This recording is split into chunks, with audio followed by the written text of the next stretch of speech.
네, 안녕하세요. 저는 김건우라고 합니다. 저는 오늘 헬레니즘과 오리엔탈리즘이라는 이경원 교수님 수업을 들으면서 가장 감명 깊게 읽었던 책 중에 하나인 아리스토텔레스의 정치학이라는 책에 대해서 발표를 맡게 되었고요.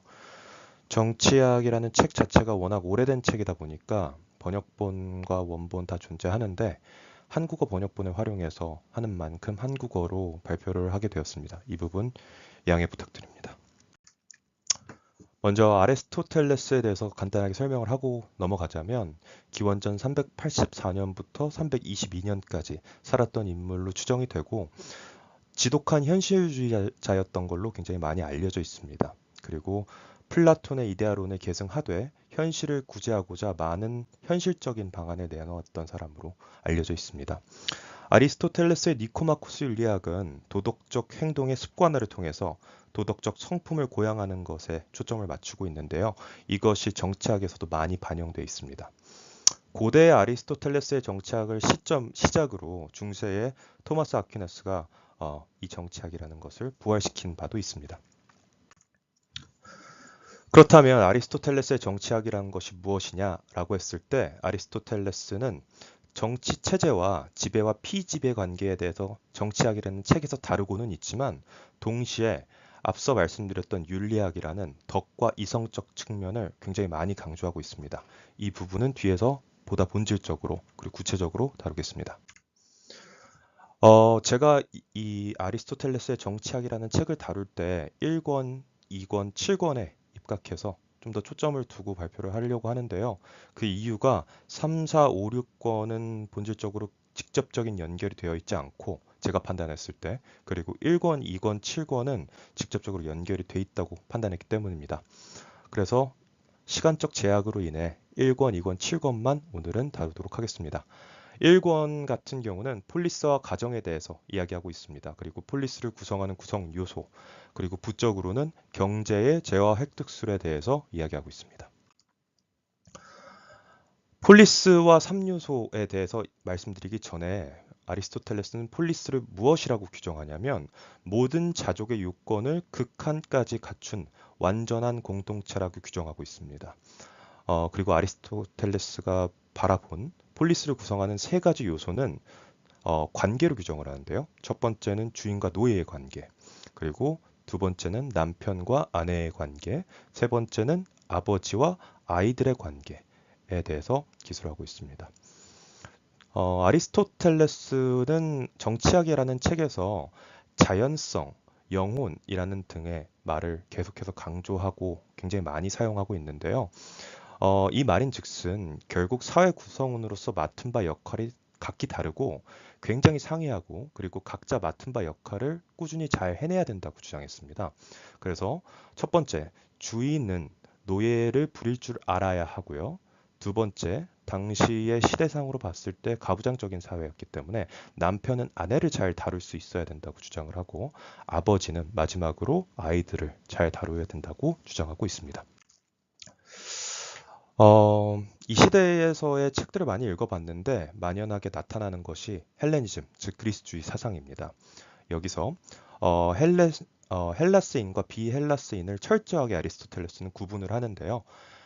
비헬라스인에게서는 여성과 노예가 동일하게 배치되어 있고 그 원인은 자연에 기초한 지배자를 두지 못하고 오히려 그들의 공동체가 여자 노예와 남자 노예로 구성되는 데 있다. 라고 하면서 노예도 남자와 여자로 구성되어 있고 또 여성과 남성의 역할 분담이 제대로 안 돼 있다라는 점을 지적하면서 헬라스인들이 비헬라스인들을 지배하는 것이 바람직하다라고 주장하고 있습니다. 먼저 제가 앞서 첫 번째로 말씀드렸던 주인의 도구로서의 노예입니다. 폴리스의 전제 조건이죠. 노예란 아리스토텔레스가 생각하기에 생명이 있는 도구였습니다. 지배와 피지배의 관계는 아리스토텔레스는 영혼의 기준으로 결정했는데요. 열등한 자이거나 열등한 상태에 놓인 경우는 보잘것없고 자연에 어긋나는 상태 때문에 신체가 영혼을 지배하는 것처럼 보일 수 있기 때문이다라는 말을 돌려 해석해 보자면 애초에 태어날 때부터 그 영혼의 덕과 어, 기본적인 본성은 정해져 있다고 보는 것이죠. 그렇기 때문에 철저한 계급주의적 사상을 내포하고 있고 또 동시에 지배와 피지배 관계가 확실하게 규정되어 있다고 봤습니다. 그래서 태생의 고귀함에 대해서 아리스토텔레스는 계속해서 강조를 하고 이것이 결국 노예를 가르는 기준이 됩니다. 고귀한 헬라스 사람들은 자신의 출생을 자신들 사이에서뿐만 아니라 어디에서나 인정받을 수 있다고 생각하지만 비헬라스인의 경우 그들 국가에서만 인정받을 수 있다고 주장하면서 다시 한번 헬레니즘적 사고관을 반영하고요. 그렇기 때문에 노예를 부리는 기술에 있어서는 주인의 일은 노예를 획득하는 것에 있는 것이 아니라 노예를 잘 부리는 것에 있다고 판단합니다. 따라서 노예에 대한 너무 지나친 관용 정신을 주인이 베푸는 것조차도 굉장히 그릇된 사고 방식이고 그들의 맡은 바 역할을 제대로 수행해내야 된다고 말하고 있습니다. 다음으로 넘어가서 가정의 관리와 혼인관계에 대한 기술입니다. 아리스토텔레스는 여성과 어린이들을 철저하게 정치적 개입에서 배척시키는데요. 그것이 지배와 피지배 관계이기도 합니다. 따라서 아내에 대해서는 정치적인 방식으로 그리고 자식에 대해서는 왕의 방식으로 지배하기 때문이다라고 이야기하고 있습니다. 폴리스 내에서의 정치가는 지배하고 지배받는 관계가 교대하는데 남편은 여성에 대해서 지속적으로 이러한 관계를 유지하는 것이다라고 함은 결국 여성은 권력을 가질 수 없는 존재라는 것을 의미하고 있습니다. 지배관계의 기준입니다. 먼저 영혼과 덕이고요. 실제로 지배받는 것과 지배하는 것은 다시 한번 종적으로 차이가 나는 것이지 보다 많음과 적음으로 나오는 차이는 아니다라고 규정하면서 앞서 말씀드린 자연의 이치를 거스르지 말아야 된다고 주장을 하고 있습니다. 즉 이성적 사고는 개인의 덕에서 나오고 그 덕은 종적인 뿌리에서의 차이에서 비롯된다고 주장하고 있는 것이죠. 하지만 그 덕의 크기에 따라 그 덕의 예속 상태에 있고요. 각기 다른 정도의 덕을 계속해서 충족시키는 것을 지속적인 목표로 삼고 있습니다. 부수적으로 1장에서 다루는 것이 경제인데요. 경제의 재화 획득술에는 첫 번째로 자연에 근거한 것이 있습니다. 대표적인 것이 가축, 그리고 농경, 양봉입니다. 가축과 농경 같은 경우는 저희가 너무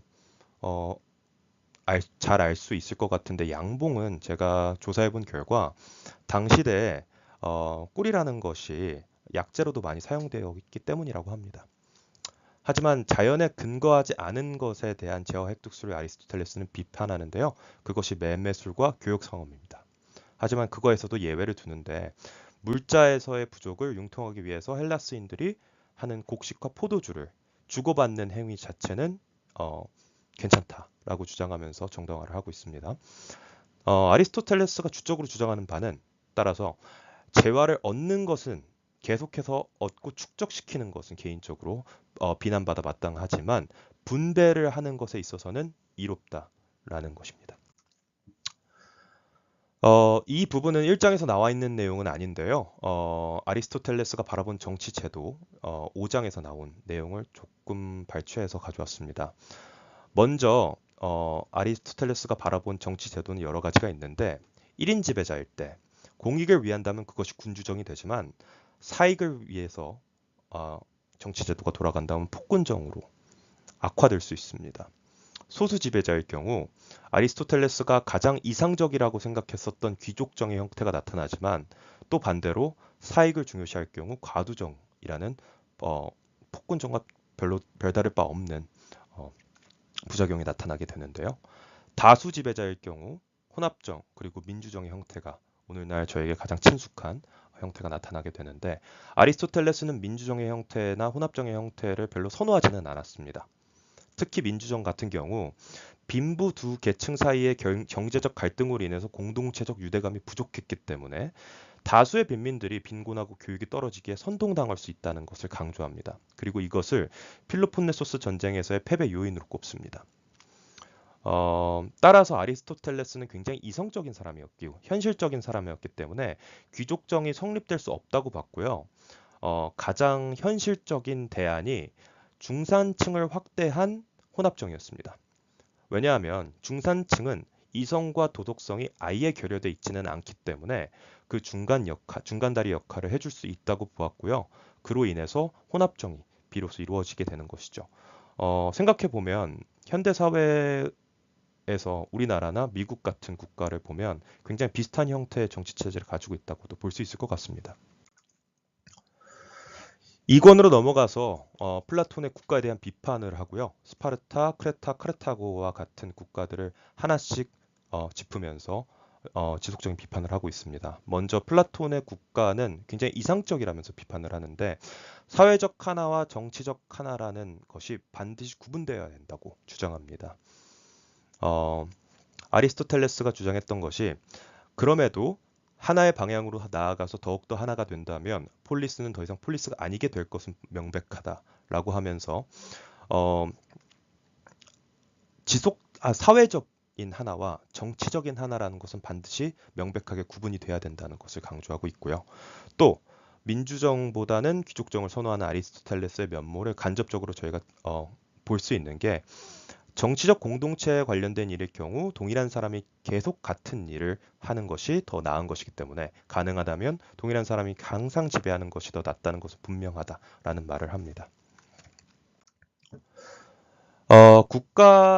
플라톤의 국가에서 아내와 자식 공유제에 대한 비판으로 먼저 이권이 시작되는데요. 일단 근친상간으로 인한 부작용에 대한 염려를 먼저 합니다. 폭행 과실이나 고의적 살인, 중상 같은 성가신 문제를 친족이 당한다면 굉장히 성가시게 된다는 것이죠. 그리고 여기서도 민족 중심주의적 사고관이 많이 나타나는데 아내와 자식을 공유하는 제도는 수호자들보다는 오히려 농민들에게 적용되는 것이 더 유용하다고 판단된다면서 철저한 계급주의적 사고관을 반영시킵니다.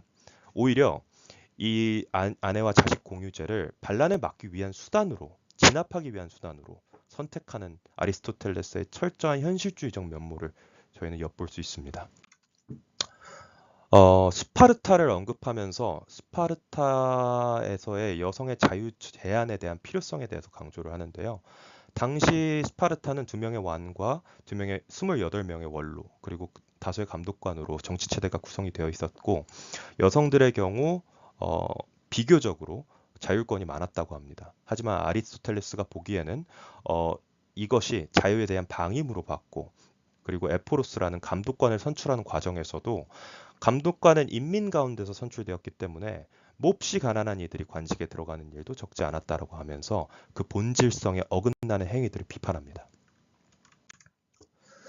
다음으로 카르타고인데요. 카르타고 같은 경우 그때 당시에 자본주의적 성향을 가진 경제 체제를 가지고 있었는데 그리고 그렇기 때문에 자본주의에 대해서 지속적으로 반박합니다. 가치뿐만 아니라 부에 근거해서 관직자를 선택해야 된다고 생각하기 때문에 덕보다 부를 더 명예롭게 만들고 금전욕을 만연시킨다고 하면서 카르타고의 자본주의를 비판하고 있습니다. 제가 1권, 2권에 대해서 지금 다뤘고 7권을 같이 엮은 것이 1권, 2권에 대해서는 폴리스의 필요 조건을 조금 더 거시적으로 관찰했다면 7권에서는 폴리스 내부적으로서 사회 구성원으로서의 삶과 필요한 필수 조건들을 좀 더 미시적으로 관찰했다고 느껴졌기 때문입니다. 먼저 정치적 삶과 철학적 삶에 대한 고찰을 한 흔적이 많이 나타나는데요. 이 중에서도 아리스토텔레스가 최선의 정치 제도에 대한 고찰을 했다는 것이 굉장히 철학적으로 고찰했다는 것이 많이 나타나고 있습니다. 우리는 행복은 덕의 완전한 활용과 사용이며 덕의 완전한 활용은 조건적으로가 아닌 무조건적으로 그렇다고 주장한다 라고 이야기하면서요. 법률의 존재 이유를 지배라고 규정하고 있습니다. 그렇다면 좋은 사람이 되는 3가지 요소, 즉 시민성과 선진의식에 필수한 기반한 가장 3가지 요소는 무엇이냐라고 한다면 아리스토텔레스가 첫 번째로 본 것은 본성입니다. 인간의 자연적 본성이죠. 그리고 두 번째는 습관입니다. 인간은 습관에 따라 좋고 나쁘게 변할 수 있기 때문에 올바른 습관을 지속적으로 길러야 된다고 강조했고요. 세 번째는 이성입니다. 인간만이 동물과 비유를 하면서 인간만이 이성을 가질 수 있는 특별한 존재다라고 하면서 이 3가지를 좋은 사람이 되기 위한 필수적인 3가지 요소라고 보았습니다. 조금 뜬금없지만 여기서 환경 결정론이 나오는데요. Environmental Determinism이라고 제가 수업 중에서도 굉장히 자세하게 다뤘던 부분이고 강조되었던 부분이기 때문에 한 번만 짚고 넘어가겠습니다. 당시 그리스는 유럽과 아시아의 중심부에 위치하고 있었는데요. 그렇기 때문에 유럽의 민족은 기계는 충만하지만 이웃을 지배할 수가 없고요. 아시아의 민족은 사고와 기술치가 넘치는 정신을 가지고 있지만 기계가 부족하기 때문에 노예로 머무는 것이다.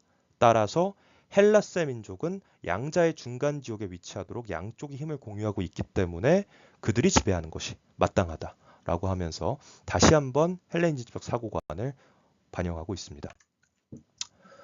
폴리스의 필요 조건으로서 저희가 앞서 다뤘던 식량, 기술, 무기, 그리고 재화의 축적, 다섯 번째는 신에 대한 종적 관장이 있고요. 마지막으로 서로 간의 관계에서 무엇이 유익하고 정의로운지에 대한 판단을 해야 된다고 주장하는데, 따라서 앞서 말씀드린 바와 같이 힘과 지혜를 여성이나 어린 아이들처럼 피지배자 관계에 있어서야 되는 개인들이 가지는 것이 아니라 지배 관계에 있어야 되는 영혼을 애초부터 갖추고 태어난 개인들에게 분배하는 것이 훨씬 더 효율적이고 올바른 사회라고 봤습니다.